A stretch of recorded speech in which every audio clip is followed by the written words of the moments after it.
forgot to introduce myself. My name is Cosima Stahr, and I work in Zenaida's team at the Switch Asia SCP Facility in Bangkok. And buildings and housing is one of my key topics that I'm working on. Other than that, I'm also serving as regional expert for South Asia. Next slide, please. Next slide. Thank you. Yes, so as I said, we will just have a brief introduction to the building sector and then present our work and then also discuss with you on how this topic can be tackled from your standpoint. Next slide. Next slide. Next slide. Yes, so the building sector is really a key determinant for our climate future and for our future in general, actually. It's one of the most resource intensive and economically important sectors globally. And because of its large energy footprint, it really is a determining factor of whether or not it's possible to achieve the below 1.5 degree goal set forth in the Paris Agreement. At the same time, it's of course a very special sector because it's very deeply connected to human needs and actually also the human right to housing. And therefore it is also from the side of government and national agendas a key priority to bring housing and adequate housing forward globally.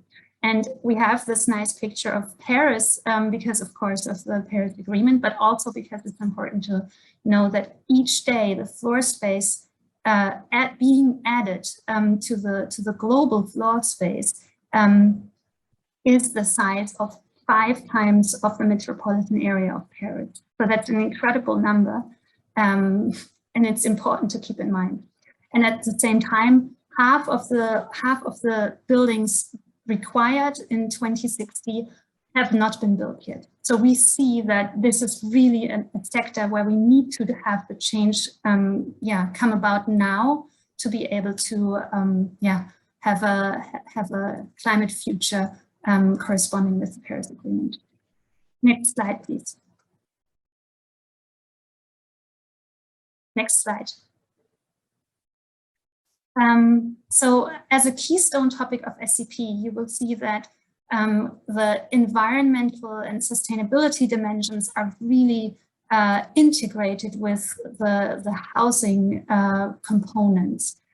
So on the one hand, the solutions that we have to seek for the built environment, whether it's resource and energy efficiency or environmental, ecological health and safety, resilience to natural disasters, those are intrinsically linked to the social aspects of affordability, social justice, cultural and economic impacts of housing. And both really contribute to making healthy residential neighborhoods and sustainable cities. Next slide, please. Next. It's important to know that the CO2 emissions from the building sector are at their highest ever level. And this comes from 2 sides actually of the coin. So one, of course, is the upkeep and running of buildings that takes a lot of energy. And then we also have the emissions resulting from the construction sector. And taken together, these emissions result in 38% of global energy-related CO2 emissions. So that's an incredibly big number, and the next sector is way lower than these 38%. So this is really the one sector where, if change happens, it will have dramatic positive outcomes. But if it doesn't happen, this will hinder the achievement of the Paris Agreement. Next slide, please. Next slide. In Asia, we have, of course, also the urbanization trend ongoing. And because Asia is such a diverse global region, we have so many topics that need to be tackled. So in one case, we have the problem of heat waves, where buildings need to be made more resilient against those. In other regions of Asia, we have incredible cold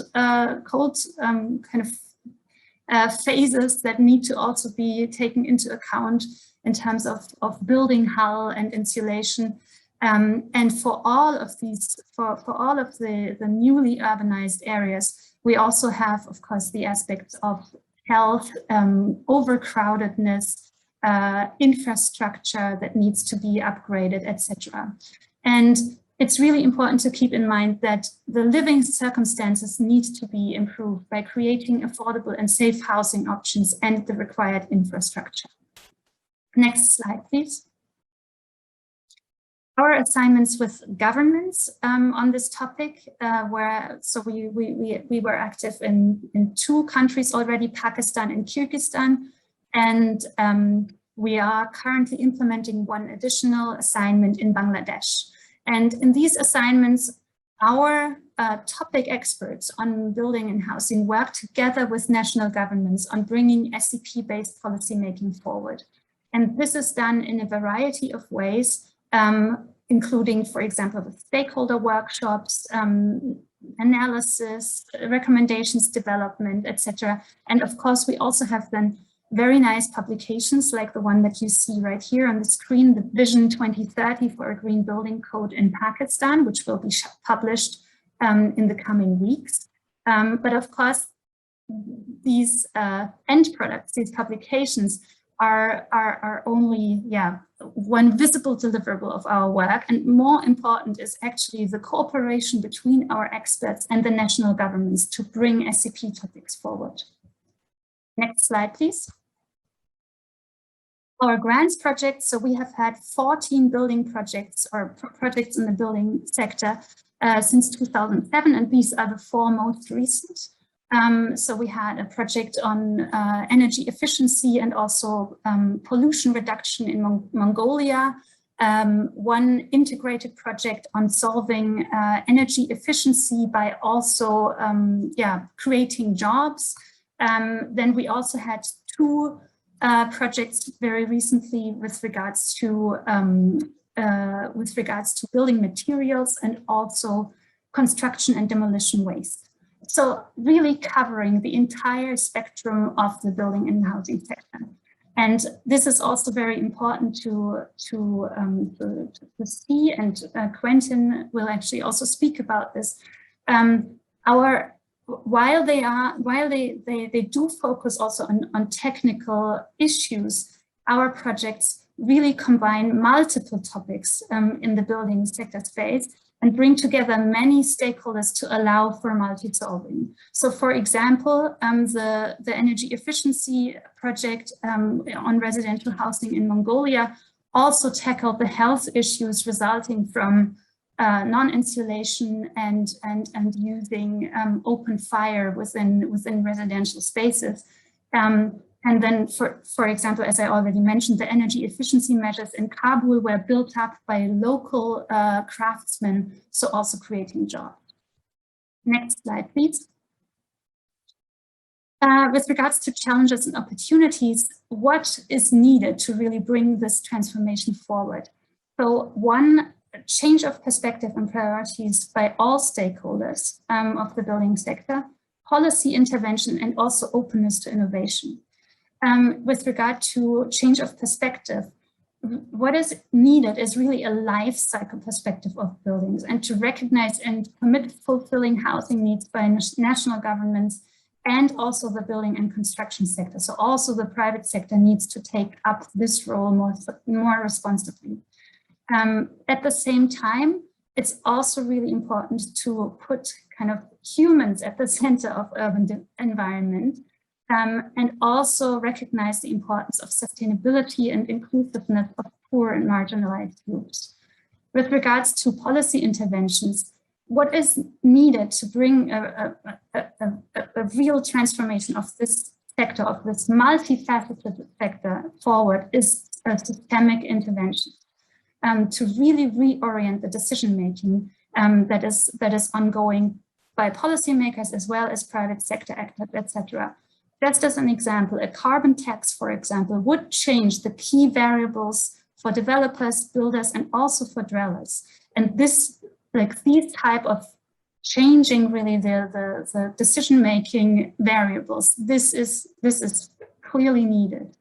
At the same time, policies and frameworks that support this change can also take many varied forms. So building codes are important, but depending on the national context, they can, for example, there can be monitoring issues with it.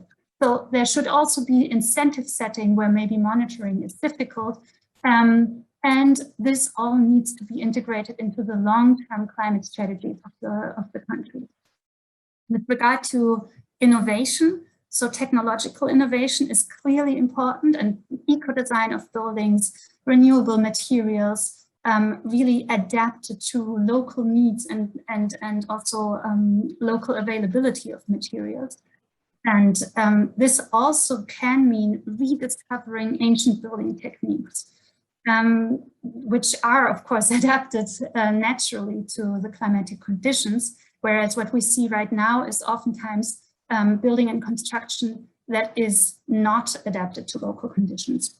And yeah, the switch to renewable and sustainable materials. And then at the same time, also social innovation and recognition of how building and housing can contribute to inclusive and resilient local communities, which we know are the prerequisite for, you know, also bringing forward, pushing forward other SCP relevant issues.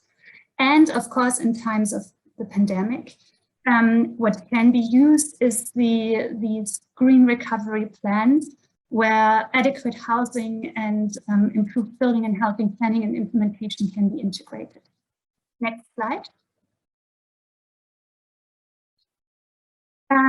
If you are interested in the more technical aspects, we have published, SCP Facility has published in so-called scoping study, on priority topics and how they can be tackled with regards to, yeah, let's say really kind of also technical aspects. In 4 different categories: policy, environment, technology and architecture, standards, guidelines and rating systems, and also access to finance. And if you are interested in yeah, our work on this, you also find both an informative note and a report on our cluster meeting that we held in the spring. And there is also the opportunity for you to participate in the Asia Pacific Housing Forum, and I will share the address with you shortly in the chat. The Asia Pacific Housing Forum is co-organized by the Switch Asia SCP Facility, together with Habitat for Humanity, and it takes place in December, from the 7th to the 9th of December, and we are working very closely with Habitat for Humanity, and sustainability will be one of the key topics, one of the key tracks of the Asia Pacific Housing Forum. And if you register before, I think, mid-October, you can profit from a still free registration.